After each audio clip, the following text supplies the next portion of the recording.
வணக்கம். இது "இங்க என்ன சொல்லுது" பாட்காஸ்ட். நான் ஸ்வர்ணா. இன்னைக்கு நான் உங்க கூட ஷேர் பண்ணிக்க போற விஷயம் என்ன அப்டின்னா, நான் ரீசென்ட்டா இளையராஜாவோட கான்சர்ட் போனேன். ஸோ லைவ் கான்சர்ட் இதான் நான் ஃபர்ஸ்ட் டைம் பார்த்தேன். அத பத்தின என்னோட எக்ஸ்பீரியன்ஸ் தான் நான் இன்னைக்கு உங்க கூட ஷேர் பண்ண போறேன். ஆக்சுவலி எனக்கு இந்த மாரி லைவா ஒரு மியூசிக் கான்சர்ட் பார்க்கணுன்றது பல நாள் கனவு. அ ரொம்ப ஆசைப்படுவேன். எனக்கு இது எப்படி தான் இருக்கும்? லைவ் கான்சர்ட்னா எப்படி இருக்கும்? அங்க டைரக்ட்டா பாடுவாங்க. அவங்களெல்லாம் பார்க்கலாம். அங்க எப்படி இருக்கும் அந்த ஃபீலு? லைக் அந்த நம்ம ரெக்கார்டட் தானே கேட்குறோம். ப்ராபப்ளி டிவிலயோ, இல்ல ஃபோன்லயோ அந்த மாரி ஹெட்ஃபோன்ஸ் வச்சோ, இல்ல நார்மலாவோ அப்படி தானே நம்ம கேட்குறோம். அல்லது மேக்ஸிமம் தியேட்டர்ஸ்ல கேட்டுருப்போம். அத தாண்டி இதுக்கு என்ன வித்தியாசம் இருக்கும்? அப்படின்றத எனக்கு எப்பயுமே தெரிஞ்சுக்கணும்னு ஒரு ஆசை இருக்கும். ஸோ இது வந்து ரொம்ப நாள் கனவா இருந்து நடக்காமலே இருந்தது. அ இங்க வந்து ஆக்சுவலி அனிருத்தோட கான்சர்ட் ஒண்ணு நடந்தது. நான் அது போலான்னு சொல்லி டிக்கெட்லாம் புக் பண்ணி லாஸ்ட் மினிட்ல அது போக முடியாம போயிருச்சு. அதுக்கப்புறம் நான் என்ன நினச்சேன்னா, ஓகே வேற யாராவது கான்சர்ட் பண்ணுவாங்க. நம்ம பார்ப்போம். வெயிட் பண்ணி பார்ப்போம் அப்படின்னு நினச்சிட்டு இருந்தோம். அண்டு எனக்கு ஒரு ஆசை என்னன்னா, இளையராஜா கான்சர்ட்டா இருந்தா ரொம்ப நல்லாயிருக்கும். நம்ம பார்க்குற ஃபர்ஸ்ட்டு கான்சர்ட் அப்படி சொல்லிட்டு அந்த ஆசை எப்பயுமே இருந்தது. ஆனா, இந்த கான்சர்ட்க்கு டிக்கெட் புக் பண்றதுக்கு ப்ராபப்ளி ஒரு 1, 2 மாசம் முன்னாடி கூட நான் பேசிட்டு இருக்கையில, நான் என் ஹஸ்பண்ட்ட சொல்லிட்டுருந்தேன். இளையராஜா வந்து இங்க இனிமே கான்சர்ட் பண்ணுவாரான்னு நமக்கு தெரில. ஏன்னா, அவருக்கு 80 இயர்ஸ் ஆயிடுச்சு. ஸோ, வந்து அவரு கான்சர்ட் நடத்துறாரான்னே நமக்கு தெரியாது. அதுவும் வேர்ல்ட் டூர்லாம் போட்டு யுஎஸ்லாம் வருவாரா என்னன்னு தெரில. அவ்வளோதான் இனிமே இளையராஜா கான்சர்ட்லாம் நம்ம பார்க்க முடியாது. வேற என்ன யாரு போடுறாங்களோ, அதுதான் பார்க்க முடியும். இப்படி சொல்லி நான் சொல்லிட்டுருந்தேன். ஆ லக்கிலி என்னன்னா, இளையராஜா கான்சர்ட்டே இங்க நடந்தது. நான் வந்து ஆக்சுவலி அந்த போஸ்ட் பார்த்தோனே பயங்கர எக்ஸைட்டட் ஆயிட்டேன். அது வந்து ஆக்சுவலி ஒரு 1 மாசம் முன்னாடி நான் அந்த போஸ்ட் பார்த்தேன். ஆ ஜூலை 15ஆம் தேதி நடக்குது அப்படின்றத நான் ஜூன் 15ஆம் தேதின்னு பார்த்துட்டேன். ஏன்னா ஒரு அதுக்கு ஒரு 2, 3 டேஸ் முன்னாடி தான் நான் பார்த்தேன். அரவுண்ட் ஜூன் 11 ஆர் 12 அந்த மாரி தான் பார்த்தேன். என்னது 4 நாள்ல கான்சர்ட்டா? நான் போறேன் அன்னைக்கு இருந்த பிளான் எல்லாம் கேன்சல் பண்ணுங்கன்னு ஒரே படப்பிடிப்பாயிட்டேன். அதுக்கப்புறம் ஓகே ஜூலைன்னு பார்க்குறதுக்கே எனக்கு அவ்ளோ எக்ஸைட் ஆயிட்டேன் நான். உடனே டிக்கெட் போட்டாச்சு. போட்டு ஓகே ஆல் செட்ன்னு ஆயிருச்சு. ஸோ ஒரு வழியா நான் இளையராஜா கான்சர்ட்டே பார்த்துட்டேன். எனக்கு வந்து அவ்ளோ ஹாப்பியா இருந்தது. நல்ல ஒரு பெரிய ஸ்டேடியம் தான். அனிருத்தோட கான்சர்ட் எல்லாமே அங்க தான் நடக்குது. அதே ஒரே பிளேஸ்ல தான். ஸோ நல்ல பெரிய ஸ்டேடியமா இருந்தது. சூப்பரா இருந்தது. எனக்கு ஃபர்ஸ்ட் டைம் அந்த கான்சர்ட் பார்க்குறதுல எனக்கு என்ன டிஃப்ரென்ஸ் இருந்ததுன்னா, ஆக்சுவலி எனக்கு சொல்ல தெரில. அந்த மியூசிக் நம்ம லிசன் பண்ணுறதுக்கான டிஃபரன்ஸ் வந்து ஒவ்வொரு டிவைஸ்லயும் மாறும் இல்லையா? நான் மொத ஐஃபோன்ல கேட்கையில எனக்கு அது நல்லா தெரிஞ்சது. ஆண்ட்ராய்ட் ஃபோனே யூஸ் பண்ணிட்டே இருக்கிறப்போ, ஃப்ரெண்டோட ஐஃபோன்ல ஐஃபோனோட ஹெட்செட் வச்சு கேட்கையில ஃபர்ஸ்ட் டைம் எனக்கு அந்த டிஃப்ரென்ஸ் பயங்கரமா தெரிஞ்சது. ஓ! இவ்ளோ டிஃப்ரென்ஸ் இருக்குமா? அப்படி சொல்லிட்டு. அதே மாதிரி இன்னொரு ஃப்ரெண்டு வீட்ல போயிருக்கையில, அந்த ஹோம் தியேட்டர் சிஸ்டம் அதில ஒரு மூவி பார்க்குறப்போ, ஒவ்வொரு ஸ்பீக்கர்ல இருந்தும் ஒவ்வொரு சத்தம் வரும்ல. அதெல்லாம் ரொம்ப டிஃப்ரெண்ட்டா இருந்தது. அதுக்கப்புறம் எங்க வீட்ல கொஞ்சம் அந்த ஊஃபர் சொல்லுவாங்கல்ல, அது ஒரு டைம்ல வாங்கினப்போ, அந்த இதில கேட்கறது ஒரு டிஃப்ரெண்ட்டா இருக்கு அப்படின்னா, அந்த மியூசிக் சிஸ்டம் வைஸ் நம்ம கேட்கறதோட அந்த கிளாரிட்டி அதெல்லாம் மாறும்ல. ஸோ இந்த மாதிரி நீங்க சவுண்டா கேட்கறது வந்து அந்த டால்பி அட்மாஸ் அதெல்லாம் இருக்குல்ல. ஸோ அதெல்லாம் தியேட்டர்ல சொல்லுவாங்கல்ல. அந்த இதுதான் இதுவரை நம்ம கேட்ட ஒரு கிளாரிட்டியான சவுண்டா எனக்கு தெரிஞ்சது. பட் இது தியேட்டர்ல கேட்கறத விடவும் ரொம்ப ஸ்பெஷலா, ரொம்ப சூப்பரா, ரொம்ப லைவா இருந்தது. ஒவ்வொரு இன்ஸ்ட்ருமெண்ட்டும் நம்ம ஒரு பாட்ட நம்ம கேட்கையில, ஒவ்வொரு இன்ஸ்ட்ருமெண்ட்டோட சவுண்டும் வரும் இல்லையா? அத நம்மளால அப்படி லிசன் பண்ணி இது இந்த இன்ஸ்ட்ருமெண்ட், அது அந்த இன்ஸ்ட்ருமெண்ட் நம்மளால ரொம்ப டிஃபரன்ஷியேட்லாம் பண்ண முடியாது. ப்ராபப்ளி ஒரு இது வந்து வரையில அந்த டிஃப்ரென்ஸ் தெரியும். லைக் ஒரு ஃப்ளூட் மியூசிக்கே ரொம்ப நேரம் வருதுன்னா, நம்ம அத கண்டுபிடிக்க முடியும். பட் ஒரே இதுக்குள்ள நெறைய இதெல்லாம் இருக்கும்ல. ஸோ அதெல்லாம் எனக்கு நார்மலா எனக்கு கேட்குறப்ப தெரிஞ்சதில்ல. பட் ஒரு லைவ் கான்சர்ட் போகையில அது அவ்ளோ துல்லியமா, அவ்ளோ தெள்ள தெளிவா தெரிஞ்சது. அதுவும் கரெக்ட்டா அவங்க அந்த அ விஷுவல் மாரி லைக் டிவி மாரி வச்சு அதில யார் வாசிக்கிறாங்கன்றது அதெல்லாம் ஃபோக்கஸ் பண்ணி பாடுறவங்க, வாசிக்கிறவங்க எல்லாருமே மாறி மாறி ஃபோக்கஸ் வரப்போ, அந்த இவ்ளோ இன்ஸ்ட்ருமெண்ட் இருக்கா? இவ்ளோ பேர் இதுக்கு பின்னாடி வாசிக்கிறாங்களான்றதே எனக்கு ரொம்ப எக்ஸைட்டடா ரொம்ப ஹாப்பியா இருந்தது. அண்ட் அ ஸ் இதுக்கு எல்லாத்துக்கும் மேல இளையராஜா பார்க்குறப்போ எனக்கு அவ்ளோ ஹாப்பி ஆயிருச்சு. நான் வந்து இவ்ளோ ஹாப்பியாவேன்னு நானே நெனைக்கல. லைக் என்னன்னா ஒரு ஏவி எல்லாம் போட்டுட்டு அதுக்கப்புறம் தான் அவரு உள்ள வந்தாரு. உள்ள வரப்ப ஆல்மோஸ்ட் என்டையர் கிரவுடே எந்திரிச்சு நின்னு கிளாப் பண்ணாங்க. ஸோ நானுமே என்னைய அறியாம எந்திரிச்சு நின்னு பயங்கர ஏன்னு பயங்கர ஹாப்பி ஆயிட்டேன். ஸோ நான் இவ்ளோ ஹாப்பியாவேன்னு நான் நெனைக்கல. அவ்ளோ இதா இருந்தது. அண்ட் அவர் என்டர் ஆனோனே பேசலாம் இல்ல. ஜனனி ஜனனி அந்த சாங் இருக்குல்ல, ஜனனி ஜனனி அது வந்து அவர் வாய்ஸ்ல அவர் பாட ஆரம்பிக்கல. உண்மையிலே நான் இவ்ளோ தூரம் எமோஷனல் ஆவேன்லாம் எனக்கு தெரியல. எனக்கு அவ்ளோ ஹேப்பியா இருந்தது. எனக்கு வந்து சார்ட் ஆஃப் ஒரு பிளெஸ்ஸிங் மாரி தான் எனக்கு ஃபீல் ஆச்சு. ஏன்னா அது ஒரு அதிகமான வார்த்தையா கூட இருக்கலாம். பட் என்னோட பர்சனல் ஃபீலிங் அது. என்னன்னா, நான் ஒரு இளையராஜா கான்சர்ட்லாம் நம்ம இனிமே பார்க்கவே மாட்டோம். ஏன்னா அவருக்கு 80 இயர்ஸ் ஆயிருச்சு. அதனால நம்ம பார்க்கவே மாட்டோம். அப்படிலாம் ஒரு தாட்டோட நான் பேசிட்டு இருந்தப்போ, சடன்லி அதுக்கு ஒரு சான்ஸ் கிடைக்குது. அண்ட் எனக்கு ரொம்ப நியர் பைல அது நடக்குது அந்த கான்சர்ட். அப்படிலாம் இருக்கிறப்போ நான் அதில டிக்கெட் வாங்கிட்டேன், போயிட்டேன் அப்படின்றதெல்லாம் எனக்கு செம்ம ஹேப்பியான ஒரு இதா இருந்தது. அண்ட் அவரோட வாய்ஸ்ல அந்த பாட்ட கேட்கையில எனக்கு ஆம், ரொம்ப ஒரு மாரி அது சொல்ல முடியாத ஒரு ஃபீல்னு வச்சுக்கோங்களேன். அவ்வளோ நல்லா இருந்தது. அண்ட் நெறைய சிங்கர்ஸ் வந்திருந்தாங்க. எஸ்பிபி சரண், அப்புறம் மனோ, அதுக்கப்புறம் ஸ்வேதா மோகன், அனிதா, அந்த மாரி இன்னும் அந்த சுர்முகின்னு ஒருத்தவங்க இருப்பாங்க அவங்க. இந்த மாரி நெறைய சிங்கர்ஸ்லாம் இருந்தாங்க. அண்ட் ஒரு ஒரு ஒரு டிசிப்ளின்டா இருந்தது. எனக்கு தெரியல. நம்ம நெறைய கான்சர்ட்லாம் பார்த்ததில்ல. இதான் நான் பார்த்த ஒரே கான்சர்ட். ஆனா என்னன்னா, எனக்கு ரொம்ப டிசிப்ளின்டா, ஆர்கனைஸ்டா இருந்த மாரி இருந்தது. அதாவது வந்திருக்கிற காசு குடுத்து வந்து அவ்வளோ பேர் கான்சர்ட் பார்க்குறவங்களுக்கு ரொம்ப ரெஸ்பெக்ட்ஃபுல்லா நடந்துக்கிட்ட மாதிரி எனக்கு ஒரு ஃபீலிங் இருந்தது. இது வந்து தமிழ், தெலுங்கு ஷோ தான். ஸோ ஒரு பாட்டு தமிழ்னா, ஒரு பாட்டு தெலுங்கு. அண்ட் லைக் இன் பிட்வீன்ல வந்து ஒரு பாட்டு வந்து தமிழ்லயும் வந்திருக்கும், தெலுங்குலயும் வந்திருக்கும்ல. இந்த நின்னு கோரி வரணம் அந்த பாட்டுலாம் இருக்குல்ல. ஸோ அதெல்லாம் தமிழ்லயும் வந்திருக்கும், தெலுங்குலயும் வந்திருக்கும். அது வந்து ஸ்டார்ட் பண்ணையில தெலுங்குல ஸ்டார்ட் பண்ணி, அப்புறம் தமிழ்ல வந்து அதுக்கப்புறம் தெலுங்குல அந்த மாரி அதுவும் நல்லா கொண்டு போனாங்க. அண்ட் ஒன்ஸ் ஸ்டார்ட் ஆனதுலேருந்து தொடர்ந்து பாடிட்டே இருந்தாங்க கரெக்ட்டா. அண்ட் எல்லாத்தையும் விட எனக்கு ஹைலைட்டா தோணுன விஷயம் என்ன அப்படின்னா, இளையராஜா வந்து அவருடைய கம்போசிங் சாங்ஸ்லாம் பத்தி அப்பப்போ பேசினாரு. எனக்கு வந்து அந்த இன்ஃபர்மேஷன்லாம் கேட்கல அவ்வளோ ரொம்ப நல்லா இருந்தது. என்னன்னா, நம்ம யூடியூப்லேயே இப்ப அந்த மாரி கன்டென்ட்ஸ்லாம் நெறைய இருக்கும். அதில வந்து நீங்க போட்டிங்கனாலே அவர் நெறைய சாங்க பத்திலாம் சொல்லியிருப்பாரு. இந்த வளையோசை கலகலவென அது பத்தி, அப்புறம் இந்த மாரி இளையராஜா 75ன்னு கூட ஒரு ப்ரோகிராம் வந்ததுல்ல. ஸோ அதில கூட நெறைய சாங்ஸ் பத்தி பேசியிருப்பாரு. இது எல்லாத்தையும் தாண்டி அதெல்லாம் நம்ம ஆல்ரெடி யூடியூப்ல நெறைய நான் பார்த்துருக்கேன். அத தாண்டி நேரா ஒரு கான்சர்ட் போயல அத பத்தியே பேசுவாருன்ற மாரி இருந்தா, அப்படிலாம் இல்ல. புதுசா ஒரு பாட்ட பத்தி புதுசா ஒரு இன்ஃபர்மேஷன் சொல்லிட்டுருக்காரு. ஸோ அவர் வந்து அவ்ளோ சாங்ஸு, அவ்ளோ சூப்பர் ஹிட் சாங்ஸு அந்த மாதிரி குடுத்துருக்காரு. அண்ட் அவருடைய பாடல்கள் பத்தி அவருக்கு பேசுறதுக்கு அவ்ளோ இருக்கு. அண்ட் ஒவ்வொரு பாட்டுக்கு பின்னாடியும் ஒரு கதை இருக்கு. அதெல்லாம் ஞாபகமும் வச்சிருக்காரு. அவ்ளோ எக்ஸைட்டடா இந்த ஏஜ்ல அத ஷேர் பண்ணவும் செய்றாரு. அதெல்லாம் எனக்கு ரொம்பவே ஆச்சரியமா இருந்தது. நான் போனப்போ லைக் இந்த கான்சர்ட்ல அவர் என்ன பாட்ட பத்தி பேசியிருந்தாருன்னா, ஆ ஆனந்த ராகம் கேட்கும் காலம். ஸோ இந்த பாட்டு நம்ம கேட்டிருப்போம். இந்த பாட்ட பத்தி இவர் பேசல. லைக் பேசினாருன்றத விட, இதோட மியூசிக் பார்த்தீங்கன்னா, நெறைய மியூசிக் வரும். இந்த பாட்டு ஸ்டார்ட் ஆகையில. ஆக்சுவலி இந்த பாட்ட ஃபுல்லா பாடி முடிச்சுட்டாங்க. அந்த மியூசிக் எல்லாத்தோடையும் பாடிட்டாங்க. அதுக்கப்புறமா ஒவ்வொரு இன்ஸ்ட்ருமெண்ட்டையும் தனித்தனியா வாசிக்க சொன்னாரு. அந்த ஹார்மோனியம், கீபோர்டு, அதுக்கப்புறம் அது என்ன ஃப்ளூட்டு, அது இதுன்னு நெறைய கிட்டாரா ஐயோ! அது பேர் தெரியல. வயலின் அது மாரி நெறைய இன்ஸ்ட்ருமெண்ட் இருக்கும்ல. இவங்க எல்லாரையும் தனித்தனியா அந்த இத வாசிக்க சொன்னாரு. ஒரே மியூசிக் தான். லைக் அந்த ஃபர்ஸ்ட்டு அந்த சரணம், பல்லவிலாம் சொல்லுவாங்கல்ல, அதெல்லாம் ஆரம்பிக்கிறதுக்கு முன்னாடி வர ஒரு மியூசிக் ஒரு மேபி ஒரு 1 to 2 மினிட்ஸ்க்கான மியூசிக் இருக்கும்னு நெனைக்கிறேன். அண்ட் அதில வந்து அவ்ளோ இன்ஸ்ட்ருமெண்ட் சேர்ந்து வாசிக்குது. நம்ம வந்து இத கேட்கையில நமக்கு இத்தனை இன்ஸ்ட்ருமெண்ட்ஸ் இதில வாசிச்சிருக்காங்க. இத்தனையும் சேர்ந்து தான் நம்ம கேட்குறோம். இந்த ஃபீல்லாம் இல்ல தான் ஆக்சுவலி. நேரா போய் கான்சர்ட் பார்க்கையிலேயே அந்த ஃபீல்லாம் இல்ல. பட் அவர் அத பத்தி எக்ஸ்ப்ளைன் பண்ணையில எனக்கெல்லாம் உண்மையிலேயே ரொம்ப சிலுத்து போச்சுன்னு தான் சொல்லணும். அந்த அளவுக்கு அத தனித்தனியா வாசிக்க சொன்னாரு. தனித்தனியா அவங்களும் வாசிச்சாங்க. அண்ட் அது எல்லாத்தையும் இப்ப சேர்த்து வாசிங்கன்றப்போ அழகா ஒரு மியூசிக் ப்ரொடியூஸ் ஆகுது.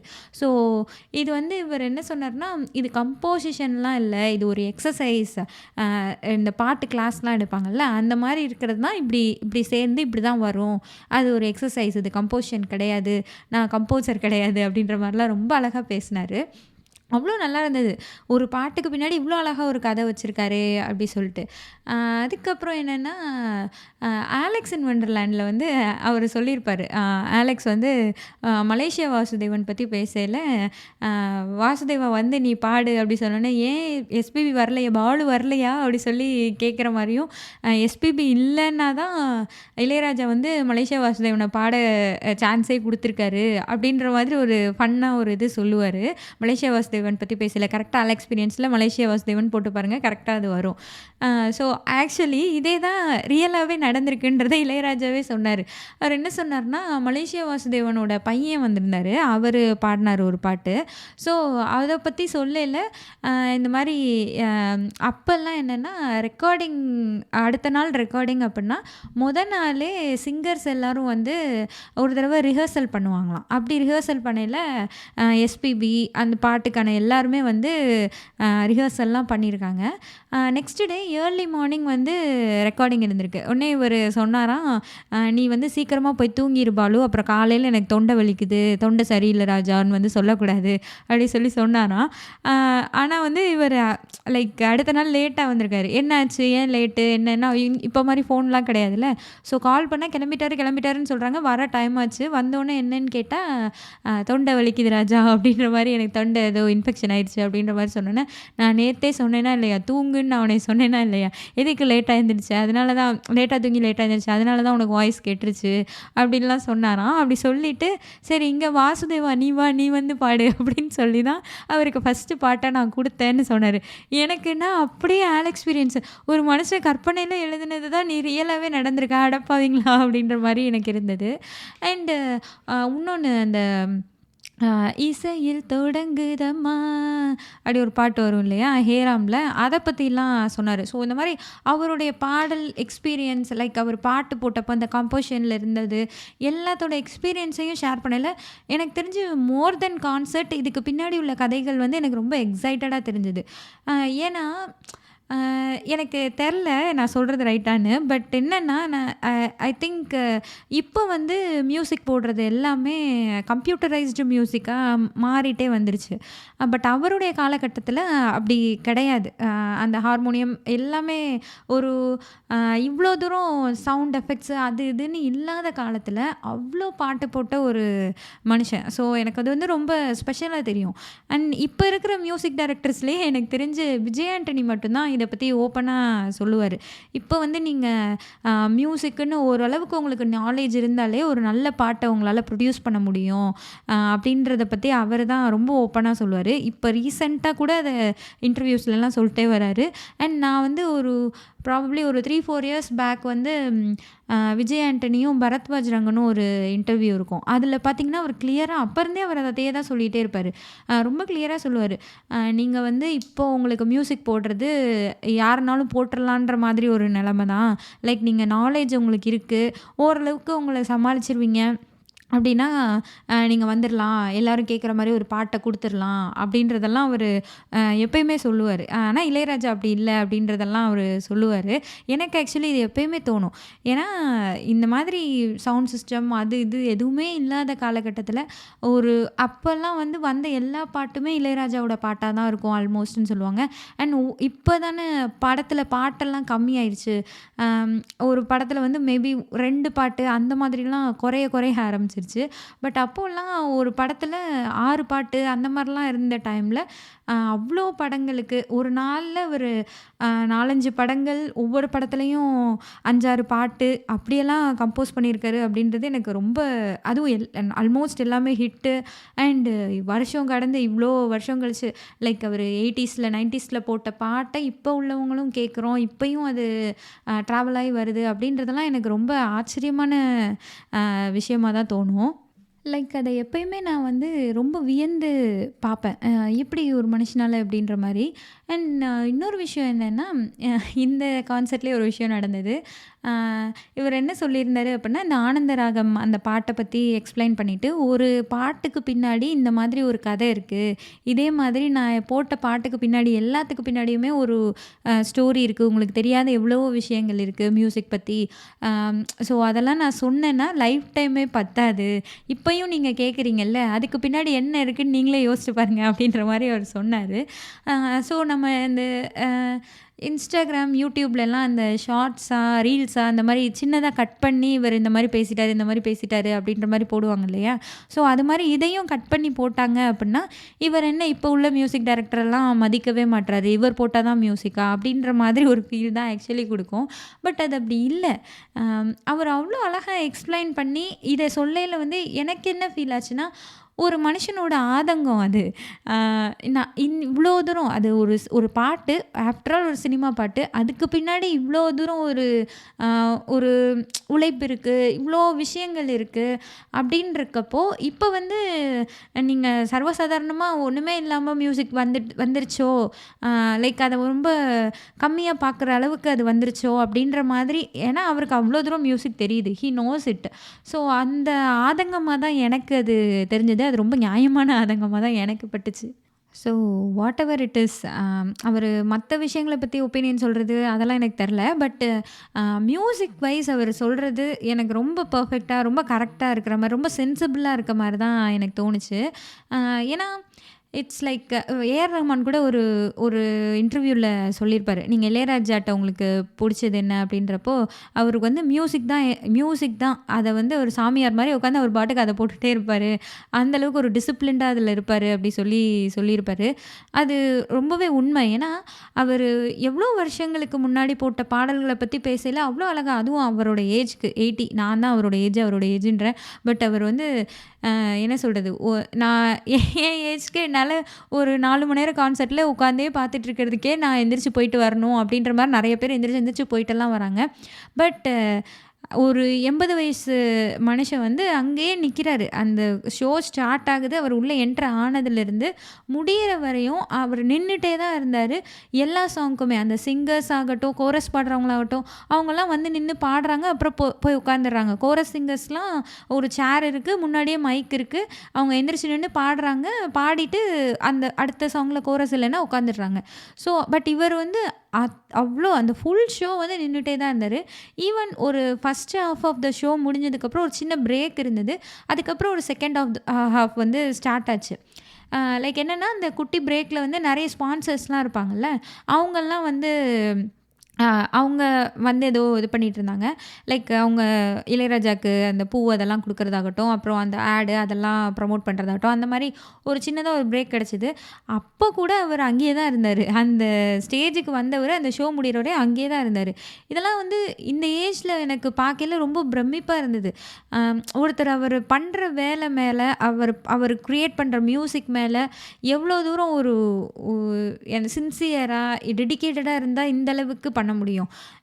அதுவும் இந்த ஏஜ்ல இவர் இந்த மாரி வேர்ல்ட் டூர்லாம் போடணுன்றது அம் லைக் எவ்வளோ தூரம் அது மேல அவங்க இதா இருந்தாங்கன்னா, இதெல்லாம் இவ்வளோ ஈஸியா பண்ணிற முடியுன்றது எனக்கு ரொம்பவே ஆச்சரியமா தான் இருந்தது. அண்டு பாடல்களுமே நம்ம அப்ப கேட்ட பாடல்கள் வந்து இந்த மாதிரி இவங்க என்ன பாட்டு பாடுவாங்கன்ற எக்ஸைட்மெண்ட் எனக்கு இருந்துட்டே இருந்தது.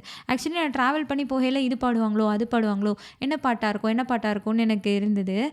எனக்கு தெரியும் இது தமிழ், தெலுங்கு ஷோவா தான் இருக்கும் அப்படின்னு சொல்லி தெரியும். ஏன்னா தமிழ்நாட்டுக்குள்ள நடந்தா ஃபுல்லி தமிழ் அந்த மாதிரி இருக்கும். பட் இங்கெல்லாம் வந்து தமிழ், தெலுங்கு, ஹிந்தி எல்லாருமே தான் இருப்பாங்க. ஸோ இது வந்து ஒரு 50% ஆஃப் த ஆடியன்ஸ் வந்து தெலுங்கும் இருந்தாங்க, தமிழும் இருந்தாங்க. ஸோ ஈக்குவலா இருந்தனால ஷோவையும் அதே மாரி ப்ராப்பரா கொண்டு போனாங்க. அண்ட் பாடுன தமிழ் பாடல்கள்ல வந்து எனக்கு வந்து இது பாடலையே, அது பாடலையே அப்படி சொல்லி எனக்கு ராஜராஜ சோழன் பாடல, வளையோசை பாடல அப்படின்ற மாரி எனக்கு இருந்தது. எனக்கு ஃப்ரண்ட்ல இருந்தவர் வந்து அவங்க ஃபேமிலியில அவங்கக்குள்ள பேசிட்டு இருக்கையில அவர் வந்து "ராக்கம்மா கைய தட்டு" பாடல, "என் இனிய பொன்னிலாவே" பாடல அப்படி சொல்லி அவர் சொல்லிட்டு இருந்தது. அப்பதான் எனக்கு தோணுச்சு, ஓகே ஒவ்வொருத்தவங்களுக்கும் ஒரு லிஸ்ட் ஆஃப் ஃபேவரைட்ஸ் இருக்கும். அது எல்லாத்தையும் இவர் பாடணும் அப்படின்னா, நாள் பூரா இவரு கச்சேரி நடத்திக்கிட்டே இருக்க வேண்டியதான் போல இருக்கு. ஸோ அந்த அளவுக்கு இருந்தது. அண்ட் தெலுங்கு சாங்ஸுமே வந்து என்னன்னா ஆ நான் வந்து அவ்வளோ தெலுங்கு பாட்டுலாம் கேட்டது கிடையாது. இளையராஜா சாங்ஸ் அந்த மாரிலாம் எதுவுமே கேட்டது கிடையாது. ஆ ஸோ இது வந்து ஒரு தமிழ், ஒரு தெலுங்குன்றப்போ, நான் அந்த சாங் எல்லாம் கேட்குறப்போ ஆக்சுவலி நல்லா இருந்தது. அண்ட் இவர் தமிழ்ல எவ்ளோ பாட்டு போட்டிருப்பாரு. நம்ம எவ்ளோ பாட்டு கேட்டிருப்போம். ஆனா, அதோட ரிசம்பிளன்ஸ் எதுவுமே அதில இல்ல. இந்த தமிழ் பாட்டு மாரி தாங்க இது இருக்கு. அது மாரி இது இருக்கு. அப்படின்ற மாரி எதுவுமே இல்ல. இதுவும் வந்து லைக் பல வருஷங்களுக்கு முன்னாடி போட்டிருப்பாரு. எப்படி மடை திறந்து அந்த மாதிரி பாட்டெல்லாம் கூட பாடுனாங்கல்ல. ஸோ அதே மாதிரி மேபி ஒரு 80ஸ்ல வந்த தெலுங்கு சாங்ஸா இருக்கலாம். பட் அ அதுவுமே வந்து ஏதோ புதுசா கேட்குற மாரி எனக்கு இருந்தது. "ஓ! நல்லா இருக்கே! இந்த பாட்டு என்ன பாட்டுன்னு தெரியலையே! நல்லா இருக்கே!" அப்படின்ற மாரி எனக்கு இருந்தது. எனக்கு அதெல்லாம் ரொம்ப என்ன சொல்ல ஒரு ஒரு வண்டர்ஃபுல் எக்ஸ்பீரியன்ஸ்ன்னு தான் சொல்லணும். அண்டு ஒவ்வொரு பாட்டு பாடையிலயுமே, ஒவ்வொரு தமிழ் பாட்டு வரையிலயுமே அந்த ஃபர்ஸ்ட்டு பிஜிஎம் அதெல்லாம் வரப்பயே அது என்ன பாட்டுன்னு ஆல்மோஸ்ட் தெரிஞ்சிடுது. அண்ட் எல்லாத்துக்கும் மேல ஃபர்ஸ்ட் வந்து இந்த ஷோ எப்படி ஆரம்பிச்சதுன்னா, சூப்பர் ஸ்டாரோட வாய்ஸ்ல தான் ஆரம்பிச்சது. அதுக்கே அங்க அப்படியே தமிழ்ல தான் அவர் பேசினாரு. இளையராஜா பத்தி சாமி வந்து அப்படின்ற மாரி அவர் பேச ஆரம்பிச்சாரு. அதில தான் ஆரம்பிச்சது. லைக் அது ஆரம்பிச்சது. அதுக்கப்புறம் இளையராஜா பத்தி ஒரு ஏவி போட்டாங்க. அதுக்கப்புறம் அவர் என்டர் ஆனாரு. ஸோ அது ஃபுல்லாமே அப்படி ஒரு சவுண்டு அந்த ஆடியன்ஸ்லேருந்து அப்படி ஒரு கிளாப்ஸு. ஏன்னா ரஜினியோட வாய்ஸு அதுவும் இளையராஜா வந்து எத்தனை படங்களுக்கு போட்டிருக்காரு, எத்தனை சாங் 8000 ப்ளஸ் சாங்ஸு, இத்தனை லாங்குவேஜு, அவர் வாங்கின அவார்ட்ஸு அது இதுன்னு அதை பற்றிலாம் போடையில அப்படியே ஒரு ஒரு கூஸ்பம் மொமெண்ட்டாக தான் இருந்தது அதெல்லாம். அண்ட் ஒவ்வொரு பாட்டு ஆரம்பிக்கையிலையுமே அவ்வளோ எக்ஸைட்டடா இருந்தது. எனக்கெல்லாம் வந்து மடை திறந்து பாயும் அந்த பாட்டு இருக்கு இல்லையா?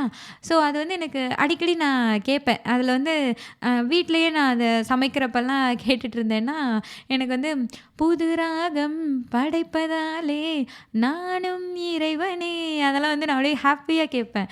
ஏன்னா இளையராஜாவோட சாங்ஸ்ல சில இதில நீங்க கேட்டீங்கன்னா, இந்த இந்த பாட்டுல இந்த புது ராகம் படைப்பதாலே நானும் இறைவனேன்றது, அதுக்கப்புறம் வளையோசை கலகலகலவென இருக்குல்ல, அதில வந்து ராகங்கள் தாளங்கள் 100 ராஜா உன் பேர் சொல்லும் பாரு.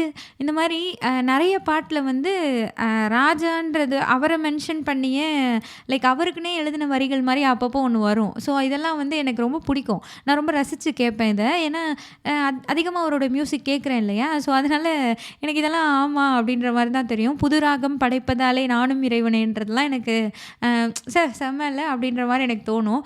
ஏன்னா நான் இந்த வரி வரையிலலாம் கான்சர்ட்ல வந்து நான் பாட்டுக்கு கத்திக்கிட்டு இருக்கேன். நானும் சேர்ந்து புது ராகம் படைப்பதாலே நானும் இறைவனேன்னு சொல்லிட்டு அவ்வளோ எக்ஸைட்டடா கத்துனேன். ஸோ என்ன மாதிரியே ஃப்ரண்ட்ல நெறைய பேர் வந்து அவர கை காட்டி நானும் இறைவனேன்றதுல அவர கைய காட்டி பாடிட்டு இருந்தாங்க. ஸோ ஓகே நம்மள மாரி தான் நெறைய பேர் இருக்காங்க அப்படின்ற மாரி இருந்தது.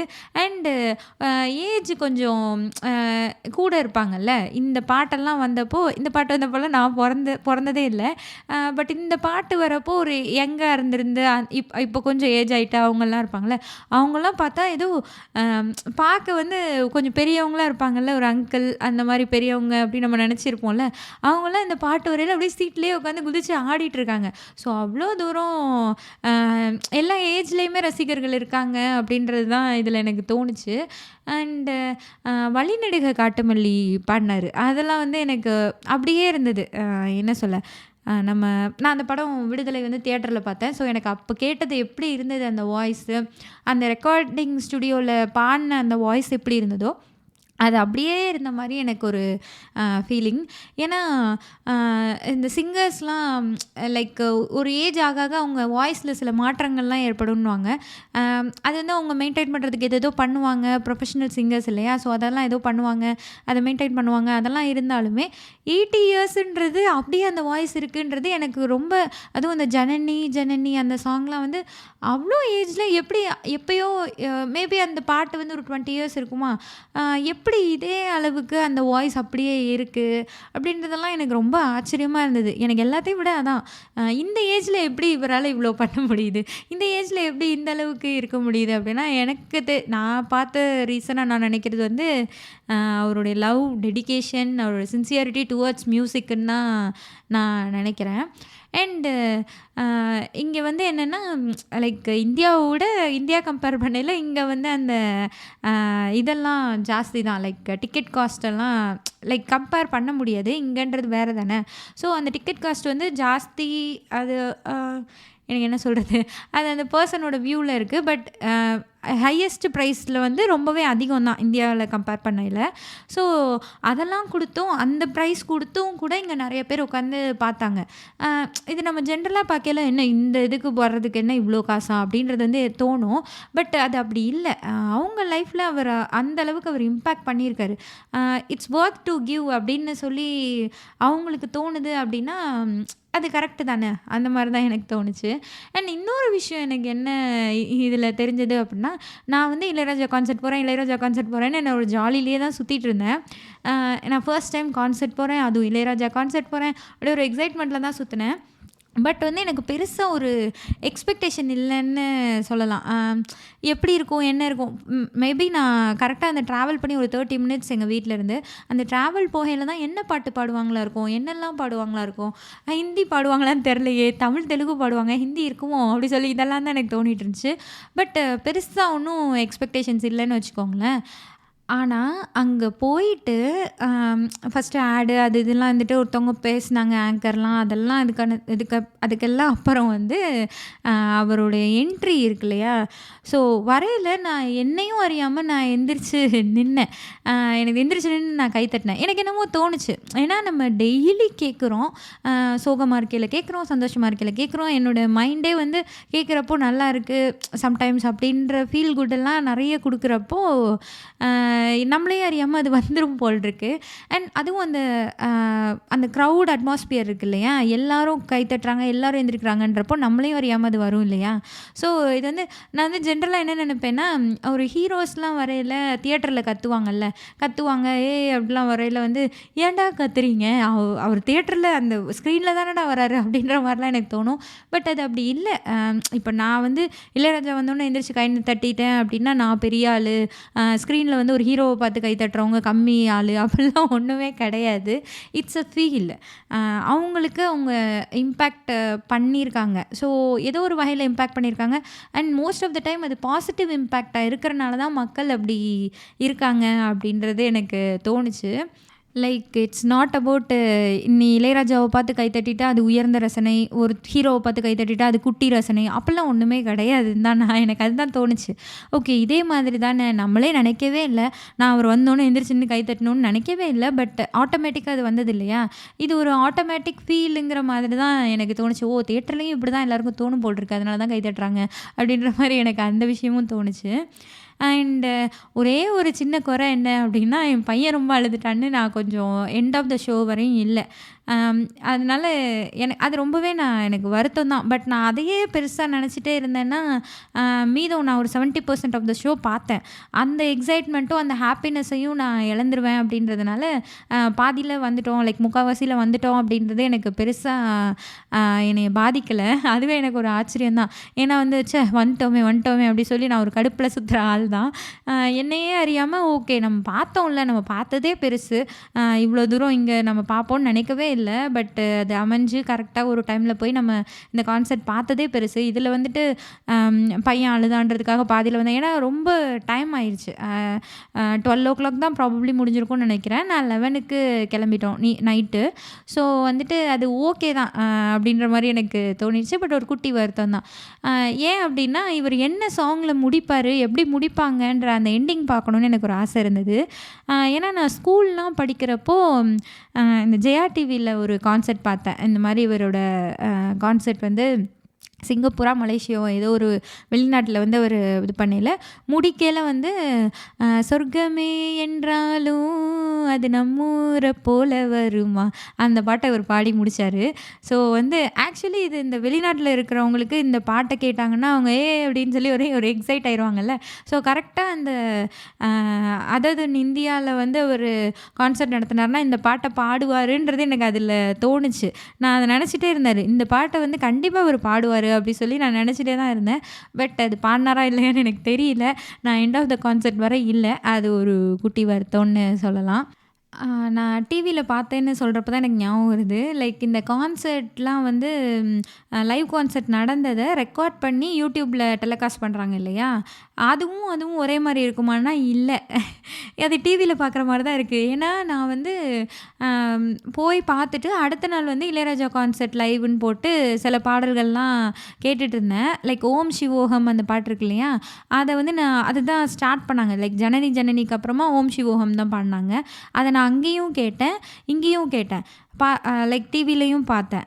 2த்துக்கும் அவ்ளோ டிஃப்ரென்ஸ். என்னால அத அவ்ளோ அழகா ஃபீல் பண்ண முடியுது. பட் எனக்கு அது கரெக்ட்டா சொல்ல தெரியல. சவுண்ட தாண்டி ஏன்னா அங்க வந்து நீங்க சவுண்டு நல்லாயிருக்கும், சத்தமா இருக்கும், இங்க வந்து வால்யூம் கம்மியா இருக்கும் அப்படின்றத தாண்டியும் வேற நெறைய டிஃப்ரென்ஸ் இருக்கு.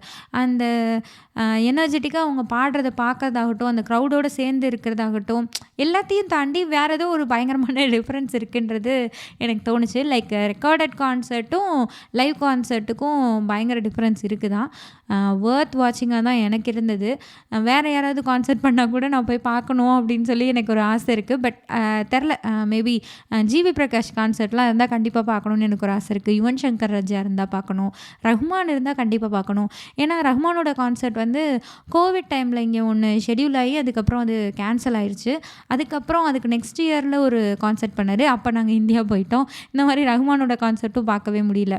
ஸோ சிங்கர்ஸ் கூட பண்ணுவாங்க. சித் ஸ்ரீராம் கான்சர்ட் கூட நடக்குதுன்னு நெனைக்கிறேன். ஸோ இந்த மாரி கான்சர்ட் பார்க்குறது இட்ஸ் வொர்த் அப்படின்ற மாரி எனக்கு ஒரு ஃபீல் வந்தது. நீங்க ஒரு லைவ்லி மியூசிக்க கேட்குறது வந்து ஒரு ஃபீல் குட்டா இருக்கு. நீங்க அது ஒரு மெலோடி சாங் ஆகட்டும், இல்ல ஒரு ஃபாஸ்ட் பீட்டா இருக்கட்டும், எல்லாமே உங்களுக்கு ஒரு நல்ல ஃபீல் குடுக்குற மாரி இருந்தது. எனக்கு ஜென்ரலா தியேட்டர்ல போய் படம் பார்த்துட்டு வந்தா, படம் எவ்வளோ நல்ல படமா இருந்தாலும் தல வலிக்கும். அது என்ன ரீசன்னு எனக்கு தெர்ல. அந்த சவுண்ட் அப்படி ஒரு மாரி ரொம்ப அதிகமா இருக்கனால எனக்கு இரிட்டேட்டிங்கா இருக்கா? அது என்னன்னு தெர்ல. எப்பயுமே எனக்கு தியேட்டர்ல போய் படம் பார்த்துட்டு வந்தா லைட்டா தல வலிக்கிற மாரி ஒரு ஃபீலிங் இருக்கும். பட் நான் கான்சர்ட்டும் அப்படிதான் இருக்குமோன்னு நெனச்சேன். அந்த மாரிலாம் உறுத்தவே இல்ல. ரொம்ப ப்ளசன்ட்டா இருந்தது. ஈவன் தோ அந்த சவுண்ட்லாம் ரொம்ப அதிகமா இருந்தாலுமே, ஹை பிட்ச்ல, ஹை வால்யூம்ல இருந்தாலுமே, ரொம்ப ப்ளசன்ட்டா இருந்தது. ரொம்ப ஃபீல் குட்டா இருந்தது. எனக்கு வந்து உண்மையாவே நான் அத பிளெஸ்ஸிங்கா தான் நான் இன்னமும் நெனைக்கிறேன். எனக்கு அவ்ளோ ஹேப்பியா இருந்தது. ஓகே நம்ம லைஃப் டைம்ல நம்ம வந்து இளையராஜா கான்சர்ட் பார்த்துட்டோம். அதுவும் நம்ம பார்த்த ஃபர்ஸ்ட் கான்சர்ட் வந்து இளையராஜா கான்சர்ட்டா இருக்கு. அப்படின்றதெல்லாம் எனக்கு ரொம்பவே ஹேப்பியான ஒரு விஷயம். ஸோ நீங்க ஏதாவது கான்சர்ட்லாம் பார்த்துருந்தீங்க அப்படின்னா, அதோட எக்ஸ்பீரியன்ஸ் எப்படி இருந்தது அப்படின்றத எனக்கு Instagramல டிஎம் பண்ணுங்க. இந்த எபிசோடு எப்படி இருந்தது அப்படின்றத பத்தி எனக்கு கமெண்ட் பண்ணுங்க. அண்ட் தென் இந்த எபிசோட் நல்லா இருந்தது அப்படின்னா, உங்க ஃப்ரெண்ட்ஸ்க்கும் ஷேர் பண்ணுங்க. இங்க என்ன சொல்லுது பாட்காஸ்ட்டை ஃபாலோ பண்ணுங்க. நன்றி. வணக்கம்.